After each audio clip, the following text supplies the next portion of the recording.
shocked in our dressing room, our fans, people that enjoy football, that people that was watching on TV. Everybody's shocked what's happened this afternoon when they give 8 minutes of extra time and the game should be stopped in that moment and they give another chance for them. Of course, the penalty, I think, is another shock decision because VAR didn't see a handball from João Pedro and a stamp more clear probably on Alexi Obi before the penalty. It's difficult to understand, but okay. They are the decisions, let's move on and let's go for the next game. Big decision to disallow the Fulham first half goal. How did you see that? I watched a few times already. For me, it's quite clear that it's foul, but I can understand that from their point of view, it's no foul. Garnacho was sitting in the stands watching on. All of a sudden, you've got all these brilliant players around you. How does that feel? No, yeah, Garnacho is a brilliant player. Hopefully, he can help us in the next games, and we are very welcome to him. And we'll see next game if he can be in the squad. Are you happy now, or do you want another one in, anyone else in by Monday? I have been always happy since I joined the club, so I don't have any doubt. Well, they might have a player staying rather than coming in, but we'll come to that in just a moment. Look, sometimes you get games where we just have to look at decisions. There's no tactical analysis, there's no celebrating great goals. And a lot of people seem furious with this decision, whether they're connected with Fulham or not. Yeah, this ain't about my connection with Fulham, it's my love of the game and what's happening to it. I mean, I don't remember seeing a worse VAR decision than this one. And well, a referee as well, because he has the chance to... It's a brilliant goal. It's a brilliant goal. Now, what they're saying is it's a careless challenge. Muniz doesn't make a challenge. He uses a great bit of skill, Maradona turn, whatever you want to call it. So he's not making a challenge. He's used the skill and he's planting his foot after this. So there's no challenge from him. As Jonathan said, where else can he put his foot? Yeah, the challenge is from Chalobah. So for some reason, VAR decides to get involved. I don't know why. It seemed ridiculous while I was watching it live. And of course, then they go and score in the injury time that's added on because of that. But it's a complete lack of understanding in the game. It doesn't matter whether you've played the game or not. Everyone can see that's a bit of skill. And the referee had a wonderful opportunity when he got called to the screen for once to go, actually, no, come on. That's absolutely fine. Let's move on. And he didn't. And that's the bit that got me That is really the astonishing bit in all of it. These are experienced guys who've been doing it a long time now. They've got to do better. They have to do better because that is one of the worst. That's an easy decision to get right. And it's really poor from them. And I hope to God there's an apology. If I'd have sent you to the screen, you'd have gone, I'm guessing, are you having a laugh? You've been drinking. Yeah. I'd be thinking, why have you sent us 50 metres to look at that? And I think we all had the same reaction when we were watching the game. Was like, OK, he's just going to overturn. This is what a great goal that's going to be. Josh King, first goal for Fulham in the Premier League. Young boy spoiling that moment, and we were just like, I can't believe that's actually happened. But the other thing is as well, in a game of that enormity, a derby like that, the momentum in the game changes because the fans get anxious. They're 1-0 down. Fulham's confidence grows. It was a massive moment in the game. And then, as you say, it was compounded. 8 minutes of stoppage time were added. That João Pedro header came in the 9th minute. Look, it's always a minimum amount of time added. Marco Silva said to radio afterwards that they spooled through that first half and couldn't work out, in the injury time, and couldn't work out why it went from 8 to 9. And then there also got questions about the penalty that Chelsea were awarded. You think this is more understandable from Chelsea's point of view that it was awarded? Yeah, more understandable because I think Fulham were brilliant in this game. They played really well against Chelsea, and João Pedro was a nuisance, and there's 2 or 3 things that we can really focus on in this moment. But without a doubt, Ryan Sessegnon was unbelievable for Fulham, but at this moment when you turn your back and you lift your hands in the end, you can't really complain with that So decision. that's handball for you? Yeah, definitely. Right, yeah. OK. Now, is that a foul? No. I think that's harsh if you give that as a foul, if I'm being honest. You've got to be stronger. Anderson needs to be stronger against João Pedro. Is that a handball? This is the one where I'm a bit like 50-50 on whether it's a handball. I don't think it's intentional, but I think here Alex Iwobi needs to be stronger in that tackle. I think you need to really go for the ball. You need to defend properly. But no doubt in my mind that that's handball. As soon as Ryan Sessegnon turns his back, puts his hand up and stops the cross, I think there's no complaining with that decision. No, I go as far as, look, this is the strange thing. The officials have got 4 things in that sequence we've seen correct. All of them, I think. It's a penalty. The push wasn't nothing. It was a little handball, kicked at him a yard away. Shouldn't be given. Not a stamp on it, was it? No. Right. No, I don't think so. So they've got 4 minor things right in quick succession in a pressurised situation. The easiest one of the lot They've taken the longest to try and sort out and got it wrong. The other thing, and this is what I said at the end of the match, they might have a player staying rather than bringing someone in. Chelsea, Bayern Munich this evening have confirmed that their loan deal for Nicholas Jackson has collapsed. We think this is down to Liam Delap's injury. Reports he could be out for 8 weeks. So Bayern's sporting director has said Chelsea have informed us that they would like the player back after we'd reached agreement yesterday.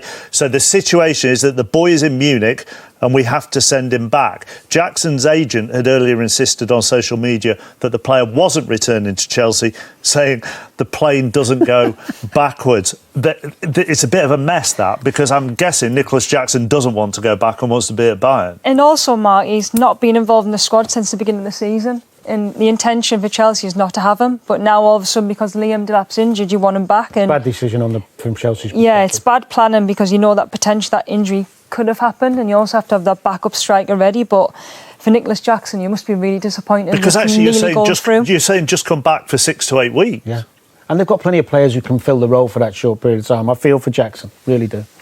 Right, to the Stadium of Light. Liam injury doesn't look good in terms of it was full speed, hamstring, so that required, like always, weeks. And then in terms of another striker, to be honest, we just finished the game from the changing room. I came here for the press conference. So now after, when we finish, we're going to sit and we see if we take any decision. Nizar? We understand that Nicholas Jackson's moving on loan to Munich. Is it too late already and you can't bring him back? I just said, finish the game, come here, no idea. We're going to sit now and we see. Serious, honest, I don't have any idea. And do you think you have enough striking options? Because you have obviously Delap, you have João Pedro, who's doing really well as well. Do you think you have enough with the 2 options you have? When you have 2 strikers, it's enough. When one of them is injured for different weeks, probably it's not enough. Today, we play more than 1 hour with Tariq, that he did brilliant. The last game he played as a 9 was Man United at home last year. And again, we try to use a different solution. If you remember last year, we used Pedro in some games as a 9. It's because we are always looking for solution. But for sure, when you have 2 proper 9, it's enough. Jacob? Enzo, you've lost Cole to the groin injury, and we've got Liam out now with a handicap. Is that a direct impact, these injuries, of a short pre-season Club World Cup? Are you just having to fight through it? I said before the season start that unfortunately I don't have any answer, because it's the first time that you have a competition during the summer, so you don't know. I don't know. No me, no sports science, no any doctor can help us to say we're gonna have this problem or this problem. We don't know. It's something new, and unfortunately happened. I said yesterday in the press conference, I think it's not random that Levi, Moy, Cole, today Liam, it's what it is. James? Enzo, can I ask you about the VAR calls? How would you feel if those went against your team? Yeah. No, I just said I review both action. From my point of view, it's quite clear that the first one of their player kick our player Trev, and the second one is quite clear that it's on board. Now I can understand that from their point of view can be no foul, but I think it's quite clear that it's foul and then it's penalty. In the middle, please. What are your Premier League predictions? What teams do you think will finish in first, second, and third place? If you had to get away one. I think the one that they win the Premier League the year before, they are always the one that they are the favorite one. And then again, Arsenal is there, City is there, Tottenham I think will be also there, and you have always some team that they can be surprised, like last year, for instance, Nottingham. So we'll be in the same way like every season. David, I. Now, Enzo. 7 points in 3 games. Are you happy with the way your team is playing, and what you don't like about the team so far? I'm very happy, first of all, as you said, because 3 games, 7 points. It's important. I'm very happy in general. Today I was not happy after the first half. The reason why is because we didn't play on the ball in the way we prepared the game. and we were not good enough in second ball and duels. While second half, I think we were very good on the ball, and we were very, very good in second ball and duels. And I think we deserve to win the game. We dominate second half, and against this team, if you are not strong enough, you struggle. Peter? Hi Enzo. Can I just check about Enzo Fernandez? At half time, he seems quite upset. Something must have annoyed him. He sort of stormed off, took his armband, and then went down the tunnel. What happened there? Enzo is Club World Cup winner. It's World Cup winner. And I think probably he's the only player in the world to win both titles. And when he's not good enough, he can recognize. And probably was upset for that, because first half I think he was not good enough. And then second half he was like the rest, brilliant. So probably the reason why he was not happy is because he can see that he was not good enough. And second half I think was brilliant. But at the end of the game they were all dancing, all celebrate the win. So Enzo was there and was happy. Andy? Sorry, hi Enzo. I was just going to follow up on that actually as well, because he's back. Yeah, I'm back. Your worst nightmares come true. I asked days ago. I said, no, it's fine. Sorry about that. I'll come back. It was just with the Enzo incident. He seemed to be particularly pointing at one of your coaches, Marcos Alvarez, I think, and there was finger wagging going on, which made me think it's not about the performance. It was about the performance. He'd be having go at the players, so nothing you can. No idea. Probably if you see when we scored with Joao, I immediately left the bench because I was more worried to improve second half. So I come back in the changing room to prepare the tactical board and everything. So I didn't see nothing. If you see when Joao scored, I left and I was already inside, so I didn't see nothing. I will ask now, but I'm not worried about Enzo reaction. I'm more happy about the win and second half. We need to finish off because Marco Silva's waiting. So Dom, last question, please. Enzo, could you speak a little bit about Tosin and Trevor, because it feels like since you lost Levi, and I know that Josh played one, since you lost Levi, it feels like they've been really good in both matches individually, but also in terms of a partnership together as well. And Josh also was very good against Palace.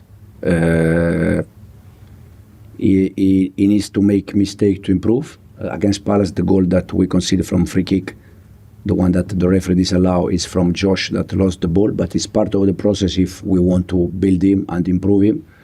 And we are happy with Josh. Tosin is doing fantastic from last season. Trev exactly the same since come back in January. And we have now finally West back. That is another one that can help us. After the international break, probably we can have also Benoit. So we see. Thanks, guys. Thank you. Good to see you. Thank you.